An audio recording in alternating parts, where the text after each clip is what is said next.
السلام علیکم ورحمۃ اللہ وبرکاتہ۔ اعوذ باللہ من الشیطان الرجیم، بسم اللہ الرحمن الرحیم۔ یا بنی اسرائیل اذکروا نعمتی التی انعمت علیکم وانی فضلتکم علی العالمین واتقوا یوما لا تجزی نفس عن نفس شیئا ولا يقبل منها شفاعة ولا يؤخذ منها عدل ولا هم ينصرون۔ وإذ نجيناكم من آل فرعون يسومونكم سوء العذاب يذبحون أبناءكم ويستحيون نساءكم وفي ذلكم بلاء من ربكم عظيم۔ وإذ فرقنا بكم البحر فأنجيناكم وأغرقنا آل فرعون وأنتم تنظرون۔ وإذ وعدنا موسى 40 ليلة ثم اتخذتم العجل من بعده وأنتم ظالمون ثم عفونا عنكم من بعد ذلك لعلكم تشكرون۔ وَإِذْ آتَيْنَا مُوسَى الْكِتَابَ وَالْفُرْقَانَ لَعَلَّكُمْ تَهْتَدُونَ۔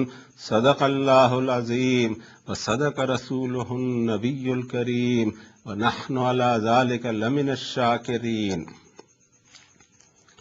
والحمد للہ رب العالمین۔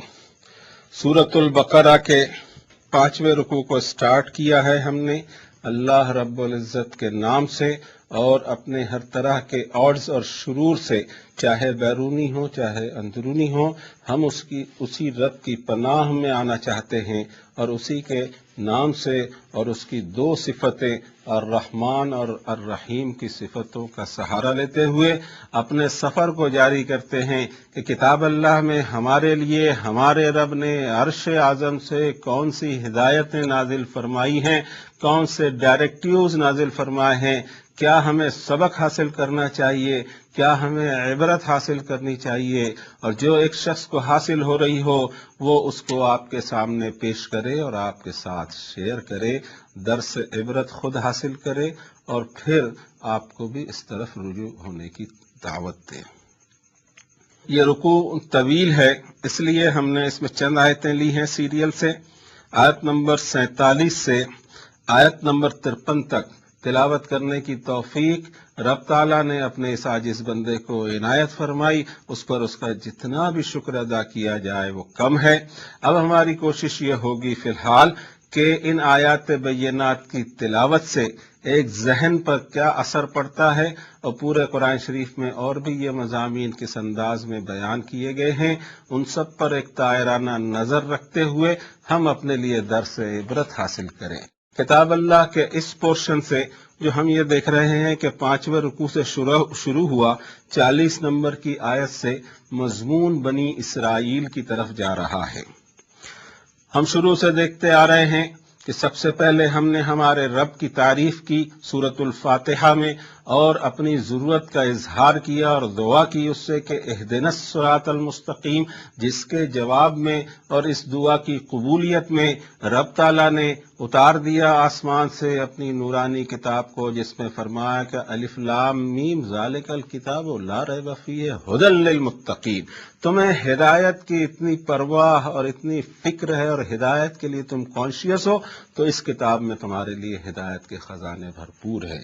اور پھر ہم دیکھتے چلے جا رہے ہیں کہ دوسرے رکوع میں منافقت کے تعلق سے ڈبل سٹینڈرڈ، 2 طرح کی سوچ، اوپر کچھ ہو انسان اندر کچھ ہو، اس پر بات کہی گئی۔ تیسرے رکوع سے ہم یہ دیکھتے ہیں کہ رب تعالیٰ نے اپنا تعارف ہمیں کرایا، پھر اپنی کتاب کا تعارف کرایا، جنت اور جہنم کا تعارف کرایا، پھر کتاب کے مضامین کا تعارف کراتے ہوئے حضرت آدم کے حوالے سے خود ہمارا تعارف کرایا کہ آخر ہم کون ہیں۔ اور اس کے بعد یہ مضمون آ رہا ہے بنی اسرائیل کی طرف، جن کا ایک سلسلہ چلا۔ اس دنیا کی تاریخ اس بات کی گواہ ہے، اور یہ تاریخ ایسی نہیں جو صرف ہمیں معلوم ہو یا صرف یہودیوں یا عیسائیوں کو معلوم ہو، ساری دنیا کو یہ تاریخ معلوم ہے کہ ایک دور لمبا سا گزرا ہے جب پیلسٹائن کے علاقے میں ایک قوم آباد تھی، اور جس کے عروج اور زوال سامنے ہیں دنیا کے۔ ان عروج اور زوال پر، دونوں ہی صورتحال پر کتاب اللہ کا تبصرہ کیا ہے تاکہ دیگر قومیں جو قیامت تک آنے والی قومیں ہیں، گروپ آف پیپلز ہیں، نیشنز ہیں، انہیں پتہ ہو کہ اللہ تعالیٰ کس بنیاد پر کسی قوم کو، کسی نیشن کو، کسی کمیونٹی کو فیور کرتا ہے اور کن بنیادوں پر ان کو ڈس فیور کرتا ہے، کیوں ان کے اوپر میں غضبناک ہوتا ہے اور کیوں انہیں سزائیں دیا کرتا ہے۔ قوموں کے عروج اور زوال پر یہ حصہ قرآن شریف کا مشتمل ہے، اور یہ کئی آگے تک کے 8-9 رکوع تک کے چلا جائے گا، جس کو ہم عرض کر چکے ہیں۔ لیکن یہاں کتاب اللہ میں اس جگہ ان آیات بینات کا ہونا یہ کوئی شارپ ٹرن نہیں ہے کہ ابھی حضرت آدم کا واقعہ بیان کیا گیا اور ابھی اچانک ٹرن لے لیا گیا بنی اسرائیل کی طرف، نہیں، ایسا نہیں ہے۔ کتاب اللہ کی سیکوینس ہی عجیب ہے، بشرطے کہ اتنا عمق اور گہرائی اللہ تعالی ہم میں پیدا کر دے کہ ہم سمجھیں کہ بات کو کس طرف لے جایا جا رہا ہے۔ حضرت نبی کریم صلی اللہ علیہ وسلم کو آخری نبی اپوائنٹ کرتے ہوئے، آخری کتاب ان پر نازل کرتے ہوئے، وہ کتاب جو آج ہمارے ہاتھوں میں ہے، اس کی سیکوینس اس طرح چلی آ رہی ہے کہ اب یہ دنیا کو بتایا جائے کہ ایک لمبے پیریڈ تک کے انبیاء اور رسل اور کتابوں کا سلسلہ پرٹیکولر ایک کمیونٹی یا ایک ایتھنک گروپ کے ساتھ وابستہ رہا، جو حضرت ابراہیم خلیل اللہ کی اولاد میں سے تھے، اور اب اس کے بعد حضرت عیسیٰ ان میں ایک آخری نبی بھیجے گئے، حضرت عیسیٰ ابن مریم کے بعد ان کو دنیا کی تاریخ سے اس طرح دکھائی دیتا ہے کہ اس گروپ کے ساتھ اللہ تعالیٰ کا فیصلہ یہ ہوا کہ اب امامت اور قیادت ان کے ہاتھ میں نہیں رہے گی، ایک نئے گروپ کو اللہ تعالیٰ نے تیار کیا جو حضرت عیسیٰ علیہ السلام اور ان کے حواریوں کی محنت کے نتیجے میں فقط 30 اور 40 سال کے اندر آدھی دنیا میں وہ دین پھیل گیا جس کی دعوت دی تھی جناب حضرت عیسیٰ ابن مریم علیہ السلام۔ پھر بگاڑ آتے گئے دنیا میں، حالانکہ حضرت عیسیٰ علیہ السلام کا مین رول ہی بنی اسرائیل کے لیے تھا، وہ بنی اسرائیل ہی کے لیے مبعوث فرمائے گئے تھے، اور قرآن شریف اس بات کا گواہ ہے۔ اور الحمدللہ ہماری پوری کوشش یہ رہتی ہے کہ ہم تاریخی جو باتیں کرتے ہیں وہ بھی غیر قرآن سے نہیں کیا کرتے۔ کتاب اللہ کی تفسیر اور کتاب اللہ کی تفصیل خود کتاب اللہ ہے۔ حدیث شریف میں 2 بار یہ چیز آئی ہے الگ الگ الفاظ سے کہ ان القرآن یفسر بعضہ بعضا، ان القرآن یصدق بعضہ بعضا، او کما قال النبی صلی اللہ علیہ وسلم۔ قرآن شریف خود اپنے آپ کی تفسیر ہے، غیر قرآن سے اس کو تفسیر کرنا ایسا لگتا ہے کہ کوئی سب اسٹینڈرڈ چیز سے کسی اسٹینڈرڈ چیز کو کور کرنا، اس سے احتیاط کرنے کی عادت ہماری ہے۔ ہم کوشش یہ کرتے ہیں کہ تاریخی واقعات خود قرآن شریف میں ہی موجود ہیں تو وہیں سے ہم اس کو کیوں نہ لائیں۔ تو بنی اسرائیل کے واقعات میں حضرت عیسیٰ علیہ السلام کی بعثت بنی اسرائیل کے لیے ہوئی تھی۔ وَرَسُولًا إِلَىٰ بَنِي إِسْرَائِيلَ أَنِّي قَدْ جِئْتُكُمْ بِآيَةٍ مِّن رَّبِّكُمْ، طویل آیت ہے۔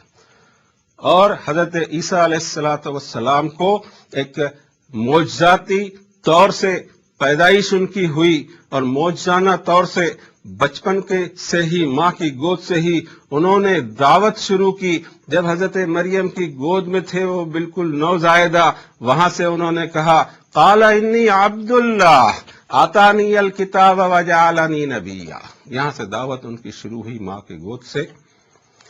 اور یہ وہ رسول تھے جن کو ہم کہہ سکتے ہیں کہ بنی اسرائیل کے سلسلے نبوت میں وہ ایک لاسٹ فگر تھے۔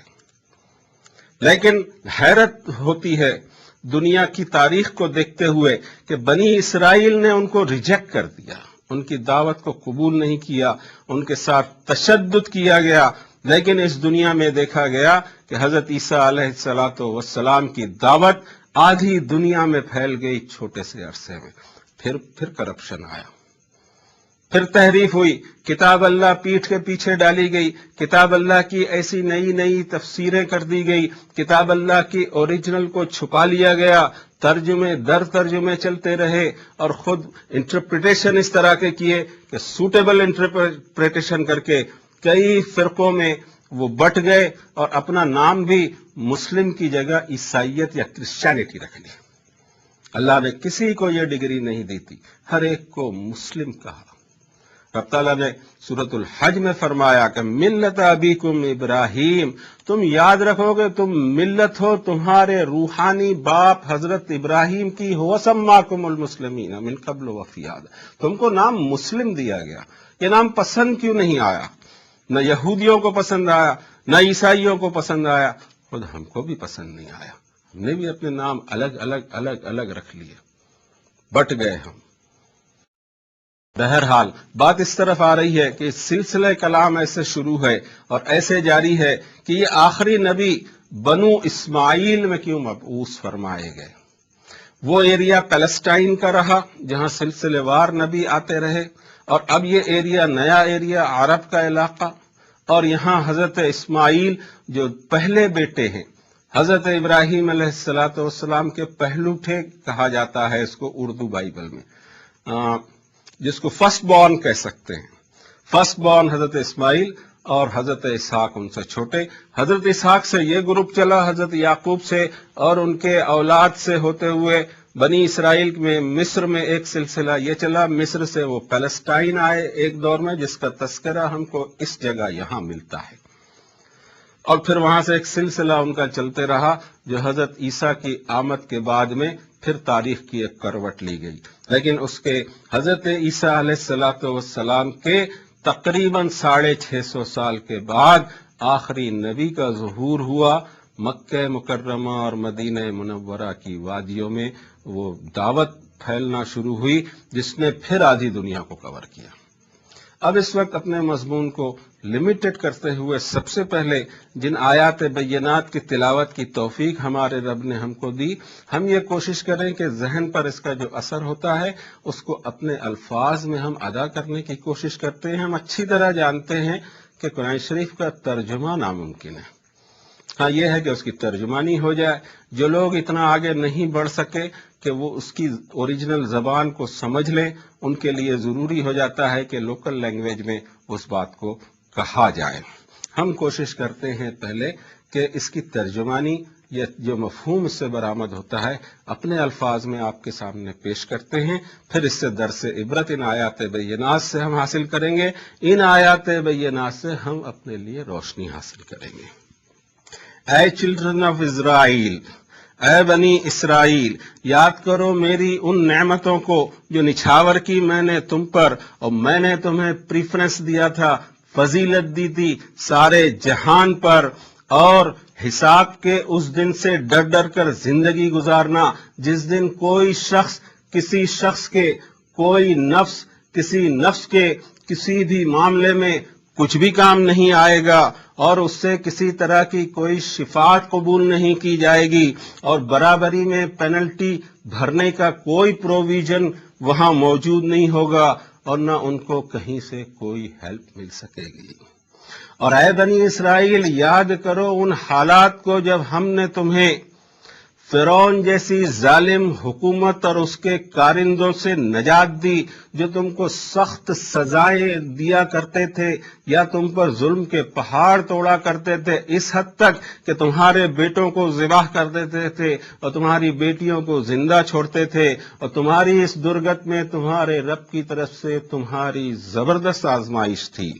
اور تم اس وقت کو بھی یاد کرو جب ہم نے تمہارے لیے دریا کو پھاڑ کے تم کو تو ظالم حکومت کے پنجے سے نجات دلائی، اور اسی دریا میں ہم نے فرعون کو اس کی طاقتوں کے ساتھ ڈبا دیا، اور اس نظارے کو تم نے اپنی نظروں سے دیکھا ہے۔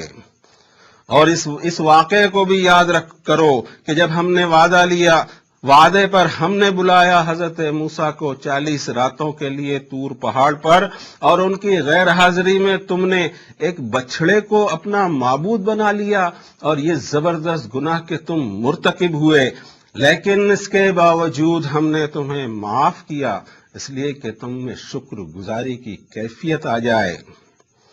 اور جب ہم نے اس واقعے کو بھی نہ بھولو کہ جب ہم نے حضرت موسیٰ کو الکتاب دی جو الفرقان، حق اور باطل کے درمیان فیصلہ کن کسوٹی، تاکہ تم مسلسل ہدایت اور گائیڈنس پاتے رہو۔ کوشش تھی یہ ایک عاجز بندے کی طرف سے کہ کلام اللہ کی آیات بینات کو جو ذہن پہ اثر ہے اس کو اپنے الفاظ میں بیان کریں۔ اب ایک ایک آیت کو لیں کہ اس میں ہمارے لیے کیا اسباق موجود ہے۔ پہلی آیت شریفہ میں بنی اسرائیل کے گروپ کو ایک ایسی نعمت جو نچھاور کی رب تعالیٰ نے بالکل آؤٹ آف وے ایک سپورٹ کیا ایک پرٹیکولر قوم یا کمیونٹی یا گروپ کو، اور اس کا تذکرہ فرمایا، یا بنی اسرائیل اذکروا نعمتی التی انعمت علیکم وانی فضلتکم علی العالمین۔ قوموں نے، گروپ آف پیپل نے، کمیونٹیز نے، نیشنز نے جو فیور قدرت کی طرف سے ان کو ہوتا ہے اس کو بھولنا نہیں چاہیے، اس کو یاد رکھنا چاہیے تاکہ فیوچر پلاننگ کر سکیں، اور ان وجوہات کو بھی ڈھونڈنا ضروری ہے کہ کس وجہ سے یہ فیور ہوا، یہ بھی بہت ضروری ہے۔ بغیر وجہ کے کچھ ہو جائے اللہ تعالیٰ کی طرف سے ایسا نہیں ہوتا ہے کہ سالڈ اس کی وجہ ہوتی ہے۔ یہ فیصلے ہوتے ہیں قضا اور قدر کے، اور یہ فیصلے ہوتے ہیں آسمانوں پہ عرش اعظم پر، اور وہ لاگو ہوتے ہیں ساتوں آسمان پر۔ اس کے اندر میں مشیتیں ہوا کرتی ہیں۔ ان فیصلوں کی گہرائی کو اگر ہم جان لیں تو ہم اپنی فیوچر پلاننگ کر سکیں، اور بھی لوگ کر سکیں۔ جو کلام اللہ کو پڑھے وہ فیوچر پلاننگ بنا سکتا ہے کہ کس طرح لوگوں کے ذہن بننا چاہیے اور کس طرح گروپ آف پیپل کو لیڈ کرنے والوں نے پلاننگ کرنی چاہیے۔ اس میں سب سے بڑی چیز یہ کہ جو فیور ہوئے ہیں ان کو نہ بھولا جائے۔ یہاں پرٹیکولر بنی اسرائیل کا تذکرہ ہے، اور ساتھ ساتھ ہم کو بھی یاد دلایا جا رہا ہے کہ جس گروپ آف پیپل کے ساتھ میں جو اسپیشل معاملہ اللہ تعالیٰ کا ہو اس کو اگر قومیں ریکلیکٹ کریں گی تو عبرت، درس اور سبق حاصل کریں گی، اور گائیڈنس اور ڈائریکٹیوز اس کو ملیں گے۔ اس پرٹیکولر قوم کے بارے میں اس کے عروج اور زوال کی باتیں شروع ہو رہی ہیں۔ ایک کچا ذہن اس طرح بھی چلتا ہے کہ یہاں پر یہودیوں یا بنی اسرائیلیوں پہ لعن طعن کیا گیا ہو۔ یہ سوچ بڑی افسوسناک ہے، اس لیے کہ قرآن شریف کوئی لعن طعن کی کتاب مانے ہم، یہ اس کے عظمت کی پامالی ہے۔ جو تذکرے آ رہے ہیں کہ کس کو اٹھایا، کس کو گرایا، کیوں گرایا، کیوں ناراض قوموں پہ ہوا کرتا ہے اللہ، اور کیا فیور کیا کرتا ہے قوموں کے ساتھ، اس کا تذکرہ ہے یہاں۔ کسی پرٹیکولر قوم پہ لعن طعن کے لیے یہ آیتیں نہیں ہیں، ورنہ کہیں سے یہ جواز نکالا جا سکتا ہے کہ کسی پرٹیکولر کمیونٹی سے ہم نفرت کریں کسی آیت کی بنیاد پہ۔ قرآن شریف میں ایسی کوئی بھی آیت ہمیں آج تک نہیں ملی کہ کسی پرٹیکولر گروپ آف پیپل سے ہم نفرت کر سکتے ہوں، ایسی کوئی شہادت نہیں ملتی۔ ذہن بن جائیں الگ، کہانیاں الگ سے آ جائیں، یا سیاسی ماحول اس طرح کا ہمارا بن جائے کہ ہم قوموں سے دوستیاں یا دشمنیاں کرتے رہیں، اس کو دین سے تعلق نہیں، اس کو کتاب اللہ سے جوڑنے کی ضرورت نہیں۔ یہ ہماری اپنی مرضی ہے، ہم کسی پہ خوش ہوں یا کسی پہ ناراض ہوں۔ اس آیت شریفہ میں ایک بات کہی گئی، وَأَنِّي فَضَّلْتُكُمْ عَلَى الْعَالَمِينَ، کہ میں نے تم کو پریفرنس دیا تھا، فضیلت دی تھی ساری دنیا پر۔ اس کا تذکرہ ہم کو اور بھی ایک جگہ ملتا ہے۔ اسی کو بنیاد بنا کر حضرت موسیٰ علیہ السلام نے اپنے وعظ اور اپنی نصیحتیں ان کو کی، جس کا تذکرہ ہمیں سورۃ المائدہ 5 نمبر کی سورۃ شریفہ کی آیت نمبر 20 میں ملتا ہے۔ وَإِذْ قَالَ مُوسَىٰ لِقَوْمِهِ يَا قَوْمِ اذْكُرُوا نِعْمَتَ اللَّهِ عَلَيْكُمْ إِذْ جَعَلَ فِيكُمْ أَنْبِيَاءَ وَجَعَلَكُمْ مُلُوكًا وَآتَاكُمْ مَا لَمْ يُؤْتِ أَحَدًا مِنَ الْعَالَمِينَ۔ جو حضرت موسیٰ نے کہا اپنی قوم سے کہ اے میرے قوم، اللہ کی نعمتوں کو یاد کرو جو اس نے تم پر نچھاور کی، تم میں بنایا اس نے انبیاء، اور بنایا تم میں بادشاہ، اور تم کو دیا وہ جو دنیا میں اور کسی کو نہیں دیا گیا تھا۔ اور ایک پرٹیکولر چیز پر ہم غور کریں کہ ایسی کیا بات ہے کہ اتنا ان کو دیا تھا؟ یس، ہم اگر دیکھنے جائیں کتاب اللہ کی تفسیر صرف کتاب اللہ سے لیں تو ہمیں پورا پکچر کلیئر نظر آتا ہے۔ انہی میں ایک دور ایسا آیا کہ اسرائیل گریٹ سپر پاور بن کر رہا ورلڈ کا، اور اس کے سربراہ مملکت تھے، ایک تھے والد جن کا نام حضرت داؤد علیہ السلام، اور دوسرے تھے حضرت سلیمان ابن داؤد علیہ السلام۔ یہ دونوں باپ بیٹے great king of the history of the world, زبردست حکومت اللہ تعالیٰ نے ان کو دی۔ یہ بھی قرآن شریف کا میں ہی تذکرہ ہے. 37 نمبر کی سورت، 34 نمبر کی سورت، 38 نمبر کی سورت، سب جگہ وہ تذکرے الگ الگ آتے ہیں. اور ایک جگہ ان کے بارے میں ان کی ایک دعا ہے حضرت سلیمان علیہ الصلوۃ والسلام کی، رب اغفر لی وہب لی ملکا لا ینبغی لأحد من بعدی انک انت الوہاب. اللہ میری مغفرت فرما دیجئے اور مجھے ایسی بادشاہت دیجئے کہ میرے بعد کسی کو آپ دے نہیں ایسی بادشاہت. بے شک دینے والے اور عطا کرنے والی ذات تو صرف آپ کی ہے. اور اللہ تعالیٰ نے ہواؤں کو مسخر کیا، پرندوں کو مسخر کیا، انویزیبل بینگز جناتوں کو مسخر کیا. ایٹ اے ٹائم اتنی مخلوقوں پر راج کوئی اب اس کے بعد پیدا نہیں ہوا اور انشاءاللہ قیامت تک پیدا ہی نہیں ہوگا. یہ وہ فضیلت تھی کہ دنیا میں کسی کو نہیں دی اللہ نے. یہ زبردست فضیلت دی تھی. اسلامی قوانین اور اسلامی حکومت کس طرح قائم ہوتی ہے. حضرت داؤد علیہ الصلوۃ والسلام اور حضرت سلیمان علیہ الصلوۃ والسلام کے دور میں اس آسمان نے اور اس سورج نے وہ نظارہ دیکھا ہے کہ اسلامی حکومت کیا ہوتی ہے، اس کے فیوز اور برکات کیا ہوتے ہیں. دور حضرت یوسف میں بھی یہی کچھ ہوا. اس کے بعد قرآن شریف کی میری معلومات ہیں، اس سے زیادہ کی معلومات نہیں.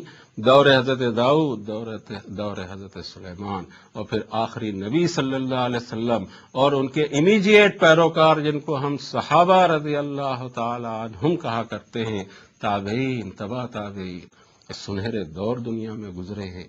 کیا بات ہے کہ وہ سنہرے دور گزر چکے واپس نہیں آتے. کیا کوئی سسٹم اللہ کے یہاں بدل گیا ہے؟ نو اینڈ نیور.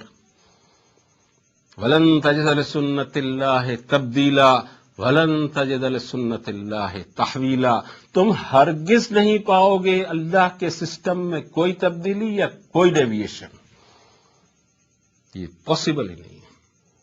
ہاں یہ بات الگ ہے کہ وہ مقام ہم چھوڑ دیں یا وہ پوائنٹس کو ہم پکڑے ہی نہیں جس میں اللہ کا فیور حاصل کیا جا سکتا ہے. اتنا اسمارٹنس ہم میں آنا چاہیے کہ اللہ کا فیور پبلک کیسے، عوام کیسے، قوم کیسے اور نیشن کیسے حاصل کر سکتے ہیں. فضلتکم علی العالمین، قرآن شریف کا قول، زمین ٹل جائے، آسمان ٹل جائے، یہ قول نہیں ٹل سکتا، یہ باطل ہو نہیں سکتا. لا یاتیہ الباطل من بین یدہ ولا من خلفہ تنزیل من حکیم حمید. بالکل صاف دکھائی دیتا ہے کہ اتنی فضیلت اور کسی قوم اور کمیونٹی کو آج تک نہیں ملی اور قیامت تک نہیں ملے گی. لیکن اس کو مینٹین کرنا کیسے، اس فضیلت کو، وہ اگلی آیت میں فرمایا. چاہے یہ فضیلت ہو یا اس کے کم فضیلتیں ہوں یا چھوٹے موٹے جو بھی فیور ہوں، اس کو اگر مینٹین کرنا ہے تو اگلی آیت میں اس کو مینٹین کرنے کی بات فرمائی کہ وَاتَّقُوا يَوْمًا لَا تَجْزِي نَفْسٌ عَن نَفْسٍ شَيْئًا. کانشیس رہ کے جینا. ایک دن تم کو کھڑا کر دوں گا اپنے سامنے اور ایسی حالت میں کھڑا کر دوں گا وَكُلُّهُمْ آتِيهِ يَوْمَ الْقِيَامَةِ فَرْدًا. ہر ایک کو میرے پاس حساب کے لیے اکیلے ہی آنا ہے. کوئی ساتھ نہیں ہوگا، نہ بال بچے، نہ دوست احباب، نہ پارٹی، نہ طاقت، نہ مال، نہ فوج، نتھنگ. تنہے تنہا. وَلَقَدْ جِئْتُمُونَا فُرَادَىٰ كَمَا خَلَقْنَاكُمْ أَوَّلَ مَرَّةٍ. ہاں تم اکیلے ہی ہمارے دربار میں آ گئے جس طرح ہم نے تم کو پہلی بار پیدا فرمایا تھا. وَمَا نَرَىٰ مَعَكُمْ شُفَعَاءَكُمُ الَّذِينَ زَعَمْتُمْ أَنَّكُمْ فِيكُمْ شُرَكَاءُ. جن پر تمہارا انحصار تھا کہ یہ کچھ نہ کچھ تمہارا کام بنا دیں گے، وہ تو تمہارے ساتھ دکھ نہیں رہے. کہاں ہے؟ نہیں، ہر ایک کو اکیلے کھڑا. اس میں کوئی شک نہیں کہ قیامت ایک میگا ایونٹ ہے اس کائنات کا. حشر کا دن مقرر ہے لیکن حساب انڈیویجول ہے، کوئی کسی کا حساب دینے والا. اللہ یجزی والدن ولدہ ولا مولود ہوا جازن والدہ شیئا. کوئی والد اپنے اولاد کے کیس میں کام نہیں آئے گا اور کوئی اولاد اپنے والد کے کیس میں مطلق کام نہیں آئے گی. اللہ تزر وازرۃ وزر اخرى وان لیس للانسان الا ما سعى وان سعيه سوف يرى ثم يجزاه الجزاء الاوفى. انسان کو کچھ نہیں ملے گا، صرف وہی کچھ ملے گا جس کے لیے اس نے محنت کی تھی، اور اس کے گناہ کا بوجھ کوئی اٹھانے والا نہیں، اور اس کی سعی کو اور اس کی محنتوں کو پرکھا جائے گا اور پورا اس کو پیمنٹ کر دیا جائے گا۔ یہ ہے قیامت اور حساب کا وہ واضح تصور کہ ایسا ہی ہونا ہے اور اس میں کچھ چینجز نہیں آنے والے۔ اور جب یہ سوچ میں بگاڑ اور کرپشن پیدا ہوتا ہے، اخلاق میں گراوٹ پیدا ہوتی ہے، ایمان میں گراوٹ پیدا ہوتی ہے، اور اس کے الٹیمیٹ رزلٹ جب بڑی تعداد آبادی کی اس طرح کی ہوتی ہے تو ذلت اور خواری اور نکبت، کہاں عروج ہے اور کہاں زوال ہے۔ زوال کو اگر روکنا ہے، چاہے شخصی ہو، چاہے خاندانی ہو، چاہے قومی ہو، چاہے انٹرنیشنل ہو، زوال کو روکنے کی آئٹم بیان کی، وَاتَّقُوا يَوْمًا لَا تَجْزِي نَفْسٌ عَن نَفْسٍ شَيْئًا وَلَا يُقْبَلُ مِنْهَا شَفَاعَةٌ، نو انٹرسیشن ول بی الاؤڈ، کوئی شفاعت نفع نہیں دے گی، قبول نہیں کی جائے گی، وَلَا يُؤْخَذُ مِنْهَا عَدْلٌ، برابری میں رینسم میں کوئی چیز پیمنٹ کرنے جائے کہ یہ لے لیا جائے جرمانہ اور چھوڑ دیا جائے۔ اس کی تو اس حد تک وضاحت قرآن شریف نے کر دی ہے کہ جو پھنس جائے گا، پھنس گیا اگر اللہ کے یہاں اور وہ زمین بھر کے سونا دینا چاہے کہ مجھے چھوڑ دیجیے، نہیں چھوڑا جائے گا۔ بال بچوں کو پیش کر دے، خاندان کو پیش کر دے، مال اور دولت کو پیش کر دے، جو چیز اس کے پاس ہے سب پیش کر دے، قبول بالکل نہیں کیا جائے گا۔ یہ اتنی خطرناک بات ہے، اور اس میں ذرا سا بھی کرپشن ہو، ذرا سا بھی آیوٹا برابر، ایک بوند برابر کرپشن چالو ہو جائے گا، اخلاقی زوال شروع ہو جائیں گے، ایمان میں کمی آنی شروع ہو جائے گی۔ وَلَا يُؤْخَذُ مِنْهَا عَدْلٌ، کسی قسم کا کوئی رینسم قبول نہیں کیا، وَلَا هُمْ يُنصَرُونَ، no help they will get at all, کوئی مدد نہیں۔ یہ وہ پوائنٹ ہے جس پر قوموں کے عروج اور زوال ہوا کرتے ہیں۔ وہ قومیں جو دعویٰ کرتی ہوں کہ ہم اللہ کی کتاب پر ایمان رکھتے ہیں اور عمل کرتے ہیں، ان کا کام ہے کہ اپنے آپ کو سیٹ کریں انفرادی طور سے۔ قوموں کی اصلاح نہیں ہوتی، درخت کے پتیوں سے اصلاح نہیں ہوتی، جڑ سے ہوتی ہے۔ اور اصلاح کوئی معاشرے کی کرنا ہو یا قوم کی کرنا ہو یا ملک کی کرنا ہو، کبھی نہیں ہو سکتی جب تک کہ افراد کی اصلاح نہ ہو۔ فرد کی اصلاح ہوگی، فرد سے خاندان بنتا ہے، خاندانوں سے معاشرہ بنتا ہے، معاشرے سے ایریا، ملک، اس طرح سے بڑھتی ہے۔ کہیں کوئی اصلاح ممکن ہی نہیں ہے جب تک کہ فرد پہ محنت نہ کی جائے۔ اور انبیاء علیہ الصلوۃ والسلام نے اس دنیا کی پوری تاریخ میں ہمیشہ افراد پہ محنت کی ہے، اور افراد کے قلوب کو، ان کے دلوں کو دعوت دی ہے، اس لیے کہ انسان کی بھی ایک جڑ ہوتی ہے، اور وہ جڑ ہے اس کے سینے میں پھڑکنے والا دل۔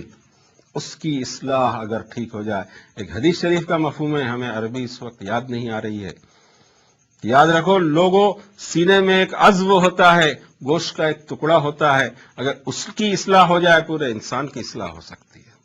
اس میں بگاڑ رہے انسان سدھر نہیں سکے گا۔ انبیاء نے وہاں کام کیا۔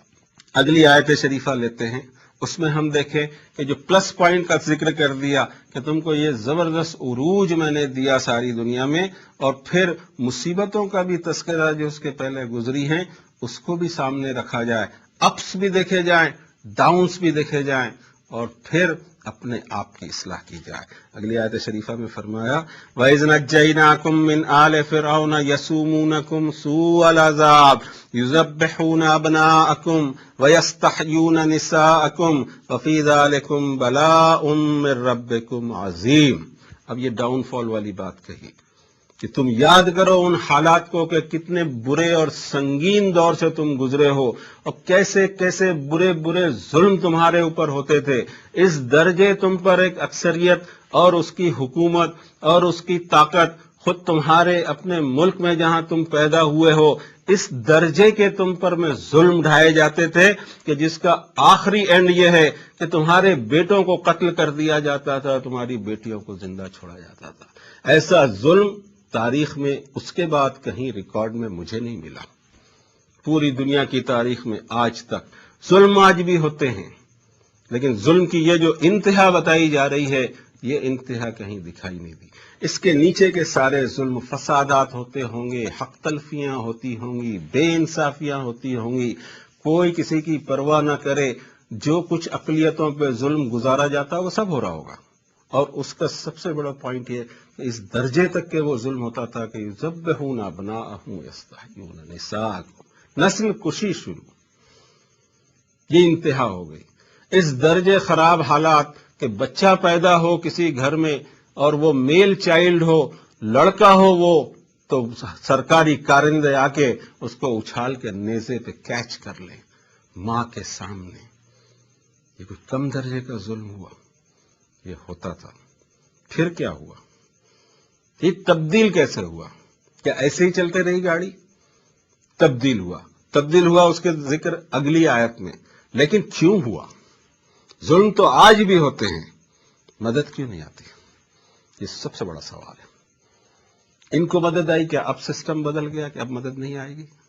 ظلم ہوتے رہیں گے، کچھ نہیں کہا جائے گا اوپر سے؟ یہ کبھی نہیں ہو سکتا۔ اس کے لیے ہم کو جانا پڑے گا سورۃ الاعراف میں، 7 نمبر کی سورۃ شریفہ میں۔ اور ہمارا یہ طرز بالکل نہیں ہے کتاب اللہ پڑھنے کا کہ ہم ایک سوال لے کر چلیں، اس میں ہماری رائے دیتے رہیں، اور اس کے اندر میں قرآن شریف سے ہماری رائے کی تصدیق میں ہم آیتیں ٹانکتے رہیں، کوٹ کرتے رہیں۔ یہ طریقہ ہمارا نہیں ہونا چاہیے، بلکہ قرآن شریف ہم پڑھ رہے ہیں، سورۃ الفاتحہ سے شروع کیا، سورہ ناس پہ جا کے ایک دن ختم ہوگا۔ اس بیچ میں کیا مضمون آتے ہیں؟ 7 نمبر کی سورۃ شریفہ سورۃ الاعراف میں پورا نقشہ بتایا گیا کہ یہ اسپیشل فیور کیوں آیا، کیا کیا تھا انہوں نے، کون سی ایک ادا اللہ تعالیٰ کو ان کی بھائی، وہ اس کو دیکھنا پڑے گا۔ ہم یہاں بالکل نہیں کہیں گے۔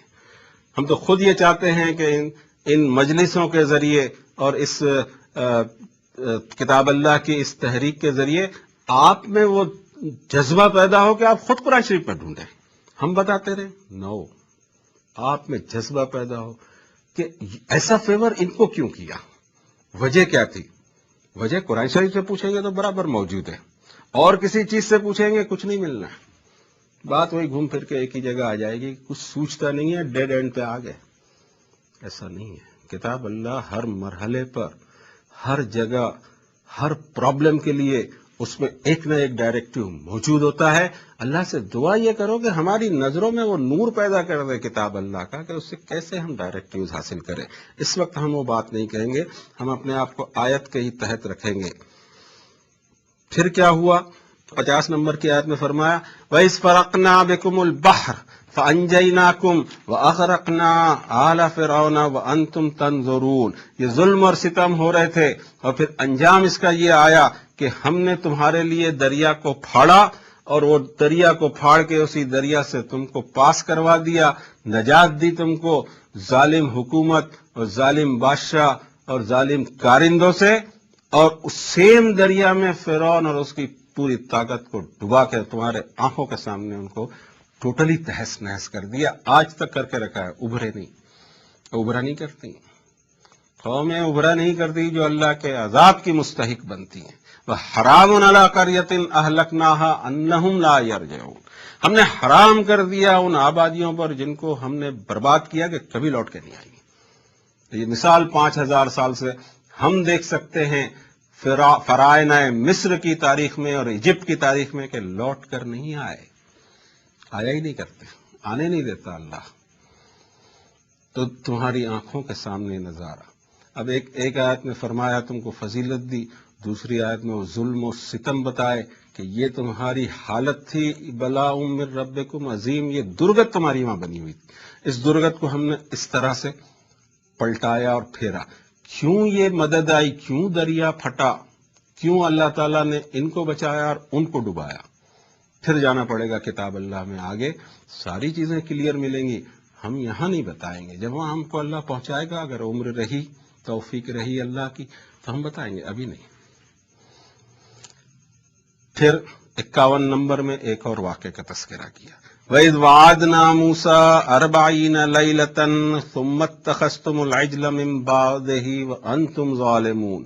یہ سب ہوا، یہ آنکھوں سے نظارہ دیکھے کہ دشمن کو اللہ تعالیٰ نے برباد کیا اور ہم کو بچایا، اور اس درمیان میں 40 راتوں کے لیے رب تعالیٰ نے طور پہاڑ پر حضرت موسیٰ علیہ السلام کو طلب فرمایا، اور حضرت موسیٰ نے حضرت ہارون کو جانشین بنایا اپنا کہ وہ اصلح ریفارمیشن کے کام قوم میں کرتے رہنا، لیکن ان کی غیر موجودگی میں، حضرت موسیٰ کی غیر موجودگی میں بچھڑے کو خدا بنا لیا، اور یہ حرکت کرنے کے بعد میں بھی اللہ تعالیٰ نے معاف فرمایا۔ اس کا تذکرہ بھی ہم کو قرآن شریف میں دیگر جگہ ملے گا کہ کیا ہوا اور کس طرح ہوا۔ اگلی آیت شریفہ میں فرمایا کہ ثم عفونا عنکم من بعد ذلک لعلکم تشکرون، اس کے باوجود ہم نے تم کو معاف کیا۔ اور پھر آخری جو آیت آج تلاوت کی گئی اس میں رب تعالیٰ نے پھر اس احسان کا تذکرہ کیا کہ وَإِذْ آتَيْنَا مُوسَى الْكِتَابَ وَالْفُرْقَانَ لَعَلَّكُمْ تَهْتَدُونَ، حضرت موسیٰ کو ہم نے الکتاب دی، اور الفرقان جو حق اور باطل کو، دودھ اور پانی کو بالکل الگ الگ کر کے دکھائے۔ کیوں؟ لَعَلَّكُمْ تَهْتَدُونَ، تم ڈے ٹو ڈے گائیڈنس پا سکو۔ اللہ کی کتابیں قصے کہانیوں کے لیے نہیں ہوتی، اور دوسرے جو کام لیے جاتے ہوں گے وہ اس کے لیے نہیں ہوتی۔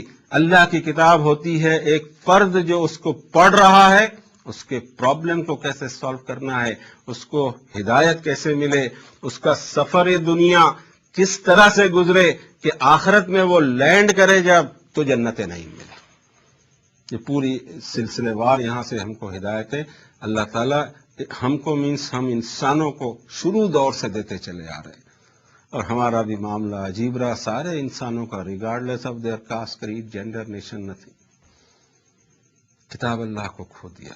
کاش کہ کتاب اللہ جو آخری ہمارے پاس میں ابھی موجود ہے اس کو نہ کھوئیں، ورنہ ہم سورہ فرقان میں اللہ تعالیٰ نے ہمیں آگے آنے والے حالات کے قیامت کے دن رسول اللہ صلی اللہ علیہ وسلم ان مسلمانوں کی شکایت اللہ کے حضور ان الفاظ میں کریں گے، وَقَالَ الرَّسُولُ يَا رَبِّ إِنَّ قَوْمِ اتَّخَذُوا هَذَا الْقُرْآنَ مَهْجُورًا، اور رسول صلی اللہ علیہ وسلم بھرے محشر میں فرمائیں گے کہ اے رب یہ میری قوم کے وہ لوگ ہیں جنہوں نے قرآن کو پیٹ کے پیچھے ڈال دیا تھا، قرآن سے ہجرت کر لی تھی، قرآن ان کے لیے ہدایت نہیں ہوا کرتا تھا، باقی سب جگہ سے حاصل کرتے تھے، کام ان کا کبھی بنتا بھی نہیں تھا۔